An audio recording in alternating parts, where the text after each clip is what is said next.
Spark Partners, Adam Hartung and Manny Turan, business growth experts, teaching you how to understand your customers and harness the power of trends.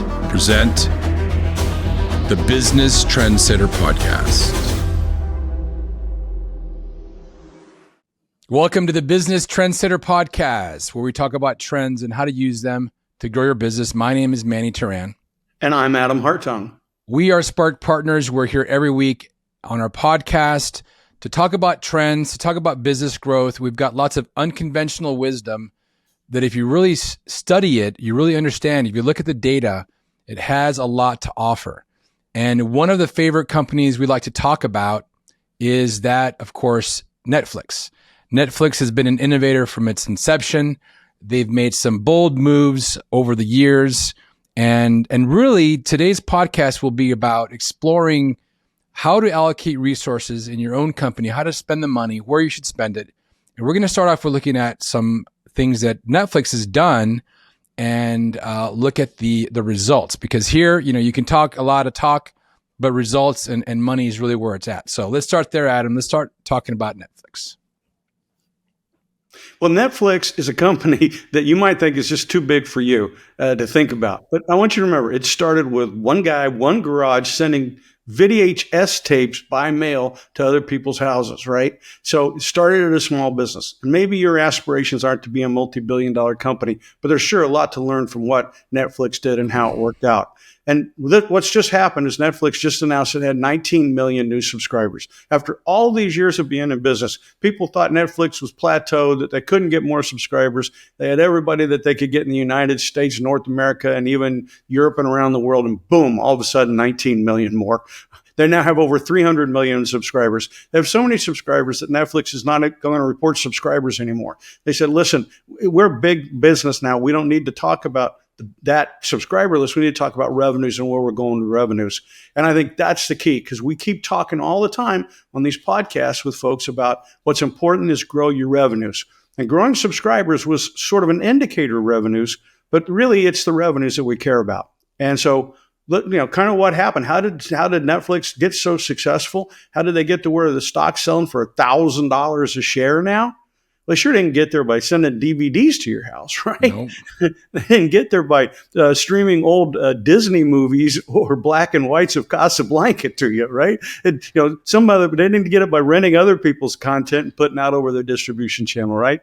So what we saw at Netflix was a company that said, look, we're going to go develop something. We're going to have a mail order system. But then they said, look, we got to get to streaming. So they quit investing in the mail order business. This is true. They stopped putting money there. And they said, look, if we keep going after that, we're going to overinvest. And instead, we've got to put our money into streaming. That was how they got started. Once they started streaming, they said, we could keep investing here, but hey, why would we want to keep investing in that? That's, we're going to make streaming a little faster, but there's a lot of people playing that game. That would be over-investing in streaming. What we need is content. So that's what they did. They went out and bought content, right? The whole thing about the president and what is it? I can't remember the name of any Netflix West Wing, wasn't it? Wasn't it West Wing, something like that? Yeah. And so the net of it was what they did. They started doing their own content. And now what did they do? Well, they continued down that road, but they've added on, and now they're doing live, right? They're doing live streaming. And on Christmas Day, the streaming of football games, American football games, sent them over the top, right? They had the best quarter ever. People are tuning in. There was a fight between a couple of guys that I'd never even heard of. And one of them was a retired guy, Mike Tyson. Of course, I've heard of him, but I thought he was long gone. He got in a fight with some guy. It didn't matter. Nobody's winning a championship. Nobody's getting a belt out of the thing. But hey, people went live to watch it. Right. And even with glitches, they were there. And it goes back to their core value proposition is that we deliver entertainment. And that they did. That's exactly right. Instead of staying stuck investing in DVDs, stuck in streaming, stuck in buying, producing their own content, though, they keep going back to that value proposition. As you said, Manny, we deliver entertainment. And they keep improving the delivery and they keep improving the entertainment. So by investing in new things is how they're growing. They're also moving off into gaming, and gaming is a growth business. So what I hope our listeners can start to understand is we overinvest all the time. They overinvest in it.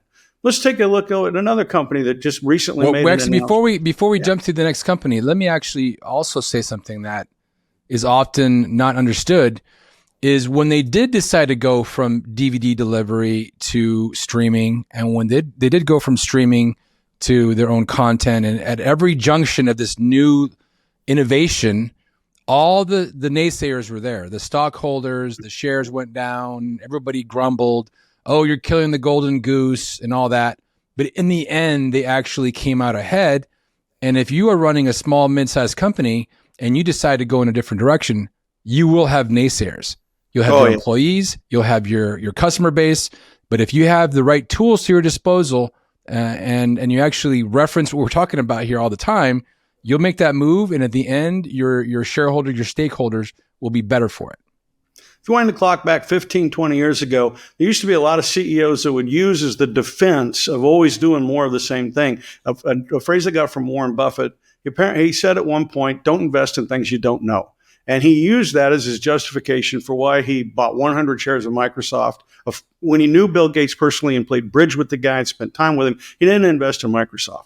And so people would say, look at Warren Buffett. He said, don't invest in what you don't know.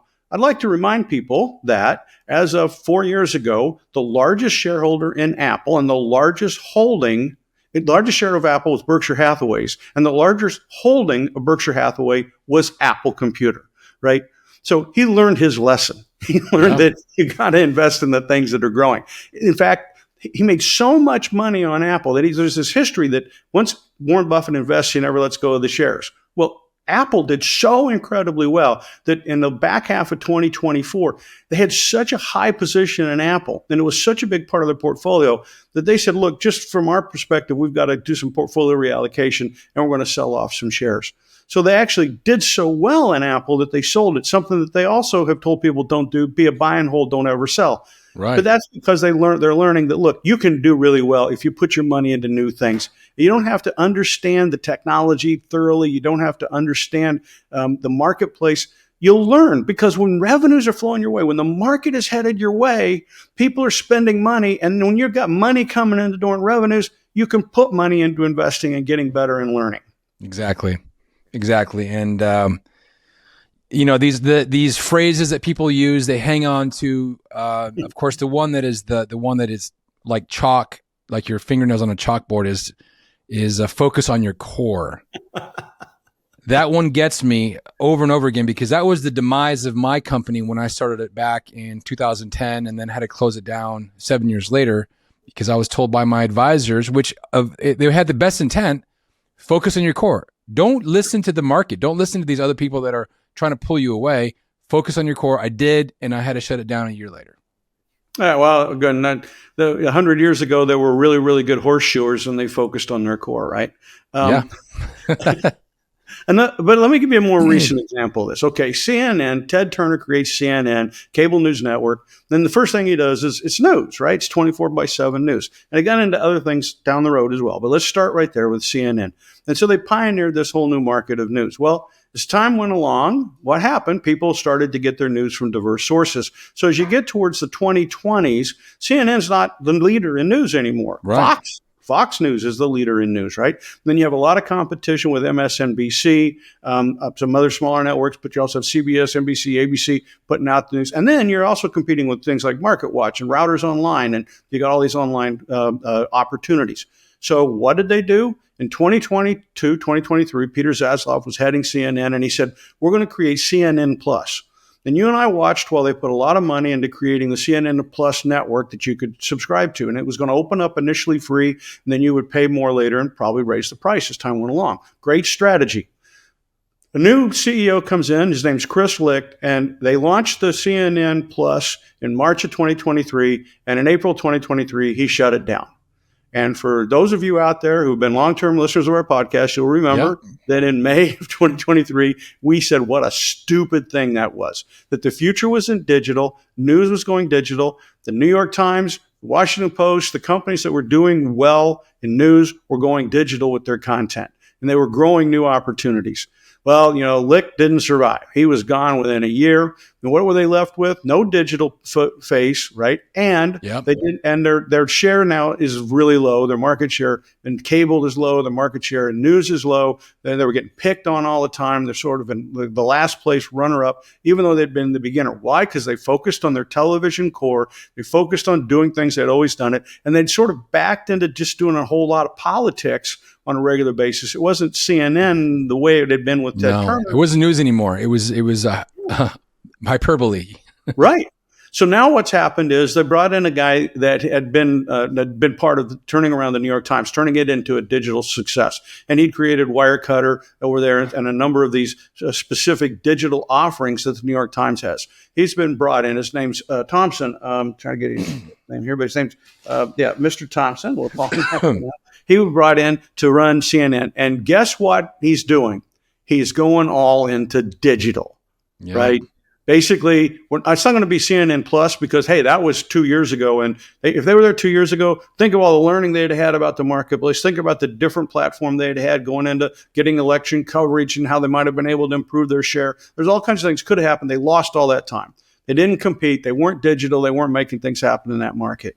So now he's bringing in a new staff, and they're outright being honest, just like Netflix has been. Hey, look, we're going to cut 200 heads in the newsroom. We're going to have to reduce the number of people working on television. Is that something to bemoan? I don't think so, right? No. I mean, I don't know how many people watch television news all day long, but the reality is it's not a growing marketplace, right? And and I do know the demographics on Fox News are skewed pretty heavily to older age people, right? So that means like Harley Davidson and some other big companies who skew to that old demographic, your customer base is dying off. So spending money to try to be good in television or grow in television means you're missing out on all the Gen Y, Gen X, Gen Z, all the new people. I haven't had cable in 15 years. I don't know. Do you have cable? Yeah. Well, I don't. Mary Lou does. Okay. And she's pretty avid watcher. She has TV movies going 24/7 on the screen. So no, I if I didn't have cable, I wouldn't miss it. Yeah. These companies that make these decisions that they spend a ton of money and then they decide to pull back. It isn't always bad. Sometimes it's good. We talked about McDonald's recently that opened up those cosmic restaurants or whatever, the afternoon pick me up kind of restaurants or beverage options. They tried it out and they may not be working. They might close them down, and that's okay. But in the case of CNN, I think closing down CNN 1 or CNN Plus, whatever it was called, just wasn't a good thing. And here they are going back to where they started, and they missed out on a lot of momentum. Well, I mean, talking about McDonald's, for example, back up, Manny, before you and I did podcasts, I used to do blogs. Remember those when people wrote blogs and you had to read them? So anyway, wind the clock back. And, I used to do a lot about the fact that McDonald's actually, it was the company that invested in Chipotle. It was a tiny little outfit in Colorado that wasn't very large. And it was McDonald's that came in and made the investment and created Chipotle's as we know it. Also, there was this thing that was called Boston Chicken. And Boston Chicken had a small footprint. McDonald's bought that, put money into it, and it became Boston Market. Both of those were super successful, grew much faster than McDonald's. As time went along, what did they do? The new CEO came in, and his name was Green something. And anyway, he came in and he said, McDonald's really has to keep growing, and I'm going to sell Chipotle's, and I'm going to sell Boston Market to take the cash to reinvest in McDonald's. You couldn't make a worse decision. That was the worst decision. Yeah. That was terrible. You had these businesses in the growing part of the restaurant business that were doing really, really well. You should have said, we need to just slowly start to phase down the McDonald's. That's not where we're going to go. Well, okay, he shores up McDonald's, let's call it that. He stops deterioration. And he says he's going to grow, and he created something called McCafe, McCafe. I don't know. This is like 10 years ago. Yeah, 12, I remember that. 12 years ago now. And McCafe was going to be a Starbucks competitor, right? Well, instead of going in and saying, how does Starbucks compete? What makes them successful? They decided they would do it the McDonald's way. And the McDonald's way meant we're going to standardize everything and we're going to put it in the McDonald's location. Oh my, that's just what I want. If I want to go spend 30 minutes drinking a nice coffee, doing my email, I want to sit in a McDonald's, in those McDonald's chairs with families that are eating. It's obviously not the right same thing. And of course, it was a huge flop.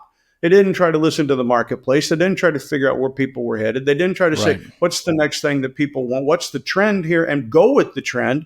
Instead, they said, oh, it looks like there's a trend. Maybe we could McDonaldize it. And then obviously McCafe failed. Now they come along, as you said, with the new drink thing. They worked at it for 6 months, opened a half dozen units. Boom, they closed it down. I mean, what we got to keep in mind, these are big companies with vast resources. And the reality is they keep over-investing in their quote-unquote core. They keep investing in what they know instead of doing something new. I mean, they're like Walmart. Walmart's got an online presence, but are they competitive with Amazon? Not even close, right? And so what we have to help people understand is we overinvest. We constantly overinvest in what we know. We keep putting more money in what we've always done because we're comfortable doing that. We have this sense that, if I spend a little bit more money, if I get one more salesman in the market I'm in, if I cut price a little bit with a set of customers, if I figure out how to bundle some products and selling my current products, or maybe I go to a geography that's a little bit further away, I can just keep growing my business. And the reality is that's not how you grow. Clayton Christensen, you said a word there which is so powerful. Comfort. Oh, yeah. Comfort is a killer. Comfort will bring your company down faster than anything else. Oh, yeah, for sure. I mean, you like doing it because you know how to do it, It's kind of like the guy that's got a brake shop out there, and he knows how to do brakes, and he knows how to do mufflers and some work like that. And he's sitting there saying, hey, this is what I know, this is what I do. And he's not paying any attention to the fact that we're electrifying the auto fleet of the United States, right? And as we electrify and electric cars come out, we're not going to need the brakes. You're not going to need transmission fluid changes. You're not going to need that stuff, right? You're not going to need mufflers on an electric car. Right. So he's comfortable with what he's doing, and he'll say, I don't know anything about EVs. I don't know anything about electric cars, so I don't want to invest in it. Wow. I mean, that's just stupid. The reality is we all can overcome ignorance. You can go out and you can study, you can read. Heck, that's what the internet's for, right? Right. We can go figure out what's happening. You can go to local conferences or other conferences to try out more information, but you don't have to go to a conference. Most conferences, you can go online and find what everybody did at a conference. What did they put forward? What did they display? What was the next new thing? And so for anybody out there today, for example, who's saying, I don't know what to do about artificial intelligence. How am I going to make my investment? And so you don't start? That's foolish. That's crazy. There's thousands of places to start, and there's thousands of pieces of information on the internet that could help you get started. I just looked up a statistic today that manufacturers that started using AI a year ago have cut their costs on average 14%. Manufacturing companies have cut their costs 14%. Those that started a year ago. Yeah, and I think that YouTube, for instance, is the number one search engine for people over 55, and use it. You can learn a lot about AI. You can learn about a lot of things if you just go to YouTube and spend the time. And if you're the leader of a company, you can just bring in the right resources or reallocate your resources so that you put a person or a group of people on a new project. We've talked about this many times. The concept of a blank space team or a white space team, it's also called. Being able to take them and set them loose with some guardrails on a new technology, a new industry, a new market, and really protect them so that you don't repoach them into your bigger company. And that's how you grow. Again, back to this notion of resource allocation. And I hear all the time from small to mid-sized businesses, where am I supposed to get the people to work on something new? And my answer, again, is you overinvest in what you're doing. There's always some way that you can make a change. And one of the issues that I bring up is that frequently, if you look at the best people you have in a small and mid-sized business, they're working on defending your core.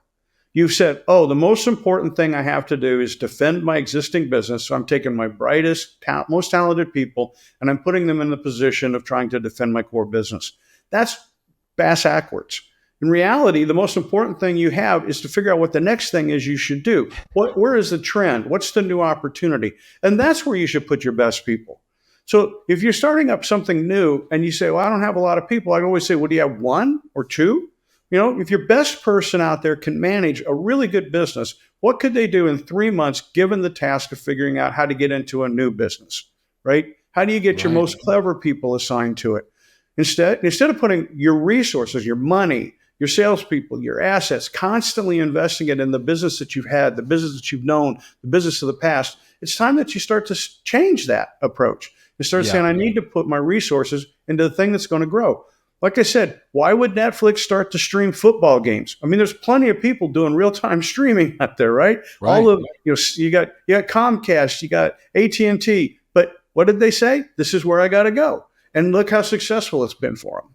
Yeah, the concept of I can't afford to put resources in this new direction is exactly wrong. You can afford not to, right? I mean, you can't afford not to, because in the end, you're going to be passed by, like you just said with AI and manufacturing, by the next guy down the road that's actually putting into place these new trends, AI, the gig economy, asynchronous life, all that, and they're going to pass you by. Yeah. I mean, the issue here is you got to think about that. What's important is your revenues. And if you're trying to defend your revenues, if you're trying to defend against competitors by undertaking the kinds of things we talked about, such as price cuts and product bundling, or if you're trying to defend your business by saying, okay, it's not growing where I am geographically, I need to go to a new market. Or if you say, the products I sell, they aren't really doing well, so I want to go see if I can source a similar product or a slightly similar product that I could sell exactly to my same customers.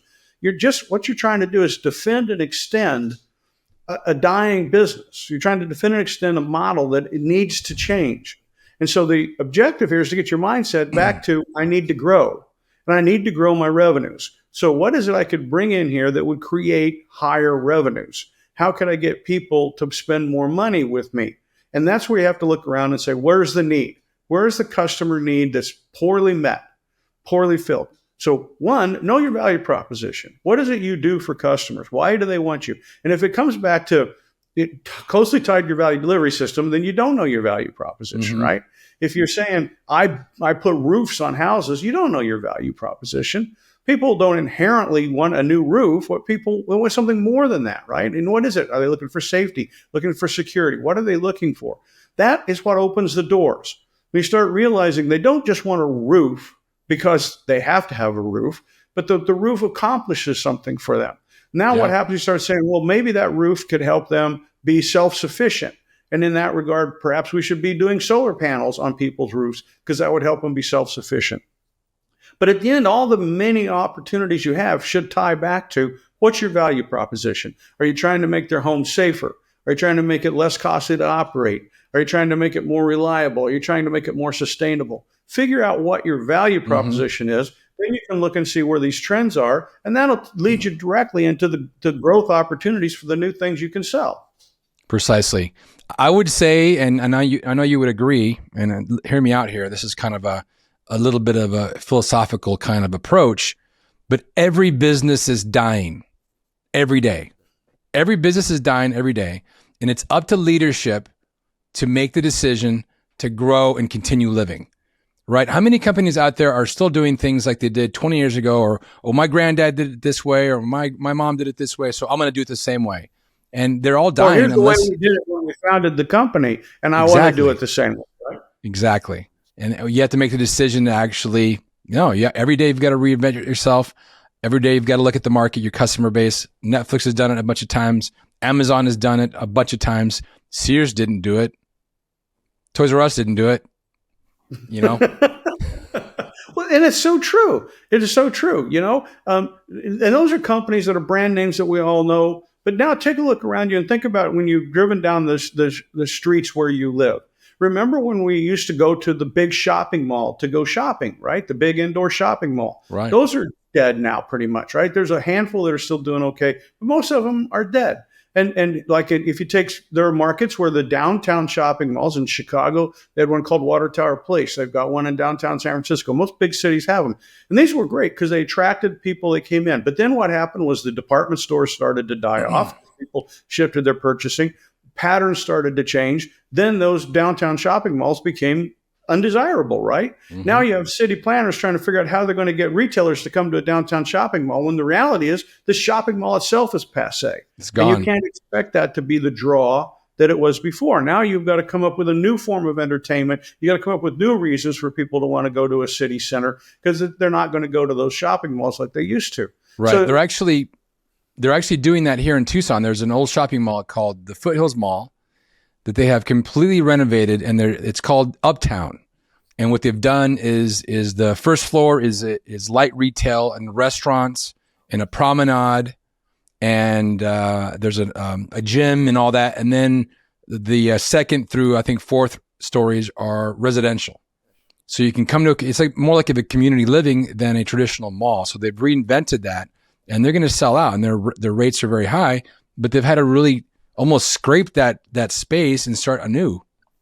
Yeah. And so again, now back again to living in your own town. Remember when we used to go by strip malls? And strip malls were very popular, right? And you had all these strip malls that had different retail shops in them. How many strip malls do we drive by now that are empty or half empty? When you look at it and you say, oh, see all this empty retail space, you start saying, okay, those are people that didn't change. They stayed stuck where they were, and they didn't figure out the next thing. They didn't figure out what they needed to do, where they want to go next, right? So it's not hard to identify the people that are failing because they're stuck trying to defend and extend their own business. You can sit in your own town and look around. You can drive down the street and say, oh, that used to be a warehouse for X. That used to be a manufacturing plant for Y. That location over there, that used to be where this company that provided a series of services was located, and now they're gone, right? Exactly. In all those instances, what you're seeing is the world shifted. And when the world shifted, they needed to change. They had to go do something different. And if they did, there may be often something different now in a new place. But in most cases, it's like, well, they just shut up shop. And what we're trying to help people understand, and Manny, you know this, we've been at it for so many years, is to understand to succeed, as you said, you got to take a mindset that only the paranoid survive, right? I didn't make up that phrase. A former head of Intel made it up. But, you know, you've got to think that you're on the edge of being exterminated, of becoming irrelevant, that it could happen at any time by some new technology or some new business practice, or perhaps right now for the next couple of years, it could be because of a regulatory change. We've got a new administration coming in that looks like it's going to do a lot of change. So at any moment, your business could be upset. Are you preparing for that? Are you looking for where things are going to grow? For every change, there's a negative, there's also a positive. Anytime we take something away, something new comes in. Are we going down that road? Are we looking for it, and are we preparing for it? And then are we when I say preparing for it, putting resources against it? Resources, right. Yeah. I mean, I'll never forget the universities I work with. Wind the clock back again 15 years ago, small universities were failing. And I went in, I was like, folks, we just got to realize people aren't going to go live in some town and go to a college of 1,200 people. That is gone. It isn't a business. It's not applicable anymore. If you want to survive, you're going to have to do a lot more online courseware. And they said, well, we don't have the resources. And I'd look out and I'd say, see those buildings out there? The ones you say you can't fill with students? Isn't it time to sell one? Isn't it time to lease one out? What about that faculty you have, that tenured faculty that says that heaven help, they're not going to do online courseware? Isn't it time to go to them and say it's a requirement to do it, or you're gone? Right. You know, completely gone, right? 10 years. Goes back ago. To comfort. Right. So there are ways to get the money. There are ways to look at the people you have, to look at the assets you have, and to think about how can I turn that into an opportunity to invest? How can I monetize those things so that I can put them into the right place so that I could grow? Yeah, very well said, Adam. Yeah, there's a lot to unpack here. And I think the idea of using resources to fuel what you've always done is a fool's game.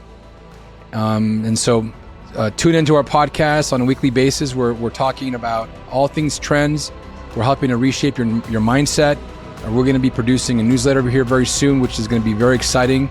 And I'm also doing the Innovator Series, and there's lots of things in store for Spark Partners in 2025. Stay tuned. Thanks, Manny. Take care. Cheers.